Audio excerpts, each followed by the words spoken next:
বিগত 16 বছরে আমরা সাংবাদিকতার নামে অপসাংবাদিকতা দেখতে পেয়েছি।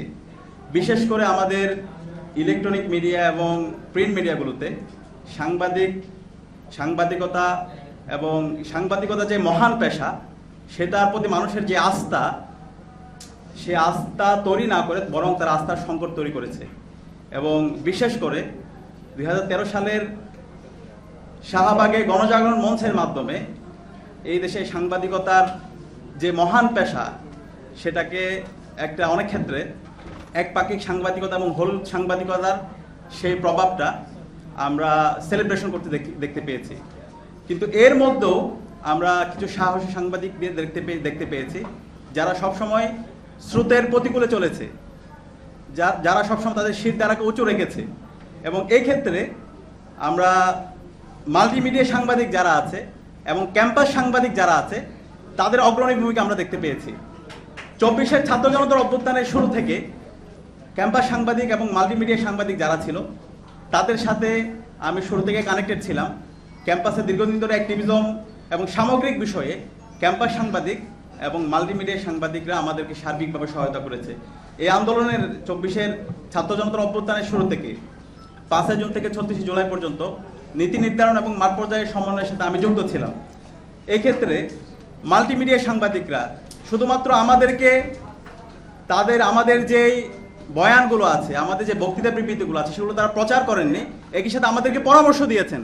এবং আমরা যখন বিপদে পড়েছি, তখন তারা আমাদের কাছে এসে তারা আমাদেরকে সেভ করে তারা আমাদেরকে নিরাপদ জায়গায় আমাদেরকে নিয়ে গিয়েছেন। তো সে কারণে আজকে মাল্টিমিডিয়া সাংবাদিকের সহযোদ্ধা ভাই এবং বোনেরা যারা আছেন, আমরা আপনাদেরকে স্যালুট জানাতে এসেছি। এবং এই জাতি শ্রদ্ধার সাথে আপনাদের কথা সাহায্য মনে রাখবেন ইনশাআল্লাহ। 24-এর ছাত্র জনতা অভ্যুত্থানের সবচেয়ে ক্রুশিয়াল মোমেন্ট যখন ছিল, আপনারা জানেন 14 তারিখ, যেদিন তুমি কে আমি কে রাজাকার রাজাকার স্লোগান হয়, এর পরবর্তী দিন নিষিদ্ধ ঘোষিত ছাত্রলীগ, আওয়ামী লীগ এবং তার পেটোয়া বাহিনী, খুনি হাসিনার পেটোয়া বাহিনী পুরো ক্যাম্পাস ঘিরে ফেলে। ছাত্রলীগের সন্ত্রাসীরা এবং টোকাইরা ক্যাম্পাসে অনেক অস্ত্র নিয়ে আসে। মধুর ক্যান্টিনে তারা অস্ত্রের মজুত করেছিল। এবং সেই সকল ইনফরমেশন করে জীবনের ঝুঁকি নিয়ে মাল্টিমিডিয়া সাংবাদিকরা তারা ওখানে গিয়েছিল এবং আমাদের কাছে তথ্যগুলো তারা আমাদের কাছে প্রেরণ করেছিল। এবং 15 জুলাই 1:40-এর দিকে যখন রাজুতে আমরা প্রোগ্রাম করছিলাম, আমাদের একটা গ্রুপ হলপাড়ার দিকে গিয়ে মুসাদ্দিক সহ অনেকে ছিল, তখন তারা শিক্ষার্থীদেরকে ডাকছিল।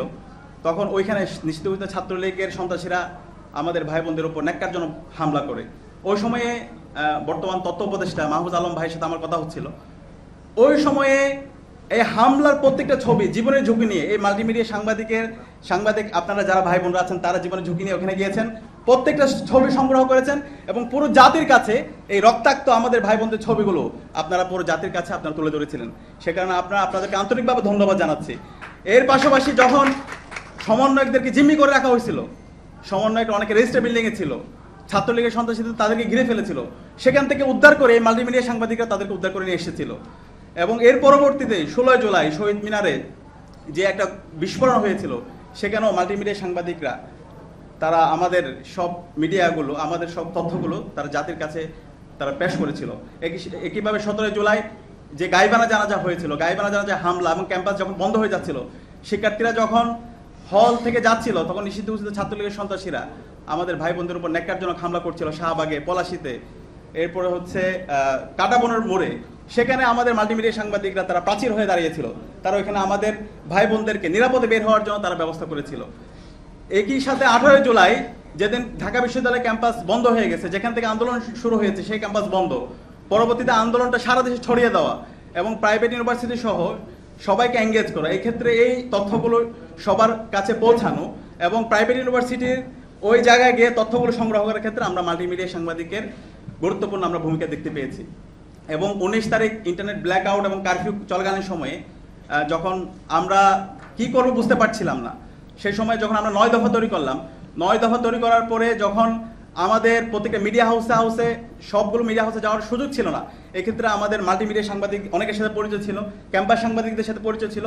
আমরা ভাইদেরকে ফোন করার সাথে সাথে তারা আমাদের রেসপন্স করেছিল এবং আমাদের প্রেস রিলিজ 9 দফা তারা নিয়ে মিডিয়া হাউসগুলোতে তাদের জায়গা থেকে, তাদের নেটওয়ার্ক থেকে ওনারা এই প্রেস রিলিজগুলো পৌঁছে দেওয়ার জন্য আপ্রাণ চেষ্টা করেছিল। এবং এই 19 তারিখ থেকে 25 তারিখ পর্যন্ত আপনারা জানেন বাংলাদেশে একটা গণহত্যা এবং শিশু হত্যা সংঘটিত হয়েছে, ইন্টারনেট ব্ল্যাকআউট, এবং আমাদের ইলেকট্রনিক মিডিয়াগুলোতে প্রতিনিয়ত প্রপাগান্ডা করা হচ্ছিল।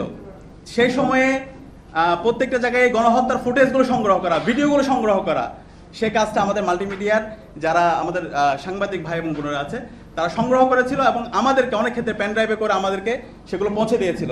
এবং আমাদের এই যখন আব্দুল কাদেরের 9 দফা আমরা যখন পেন ড্রাইভে করে নিয়ে এসেছিলাম, তখন কোনো জায়গায় ইন্টারনেট ছিল না, কিন্তু আমাদের বিদেশি যে মিডিয়াগুলো ছিল, এখানে শফিক ভাই আছে, এপির অফিসে আমরা গিয়েছিলাম, সেখানে আমরা গুরুত্বপূর্ণ সহায়তা পেয়েছিলাম এবং এর মাধ্যমে আমাদের এই 9 দফা এবং 9 দফার ভিডিওগুলো বিশ্বব্যাপী ছড়িয়ে পড়েছিল। এবং ওই সময় শহীদুল আলম রিকের শহীদুল আলম স্যার সহ আরও অনেকে আমাদেরকে হেল্প করেছিল। তো এভাবে হচ্ছে আমাদের মাল্টিমিডিয়া সাংবাদিক যারা ভাই বোনরা আছে তারা পুরো আন্দোলনের শুরু থেকে একদম শেষ পর্যন্ত তারা আমাদের আন্তরিকভাবে সহায়তা করেছে, আমাদেরকে গাইড করেছে, সবচেয়ে ক্রুশিয়াল মোমেন্টে আমাদের সামগ্রিকভাবে আমাদেরকে পরামর্শ দিয়ে আমাদের পাশে ছিল। তো নতুন এই বাংলাদেশে মাল্টিমিডিয়া সাংবাদিকদেরকে যেভাবে মূল্যায়ন করা দরকার, তাদের কথাগুলো যেভাবে শোনা দরকার, তাদেরকে যেভাবে সমাজের অন্যান্য আমাদের অনেক ক্ষেত্রে যেটা হয় তাদেরকে অনেক ক্ষেত্রে আদারিং করা হয় আমার কাছে মনে হয়েছে। তো সেই জায়গা থেকে তাদের যে মর্যাদা, তাদের যে মূল্যায়ন, সেটা আমরা প্রত্যাশা করছি। সেই জায়গায় আমরা যারা ছাত্ররা আছি আমরা সবসময় আপনাদের পাশে থাকবো এবং আমাদের প্রত্যাশা থাকবে আপনারা বিগত সময়ে যেভাবে সত্যের পক্ষে ছিলেন, ন্যায়ের পক্ষে ছিলেন, ইনসাফের পক্ষে ছিলেন এবং ভবিষ্যতেও আপনারা ইনসাফের পক্ষে থাকবেন, সত্যের পক্ষে থাকবেন, সত্যকে সত্য বলবেন, মিথ্যাকে মিথ্যা বলবেন এবং শির দ্বারাও রাখবেন এবং অবশ্যই এই বাংলাদেশের ছাত্র জনতা আপনাদেরকে মূল্যায়ন করবে ইনশাআল্লাহ। আপনাদের জন্য অনেক অনেক শুভকামনা। আসসালামু আলাইকুম।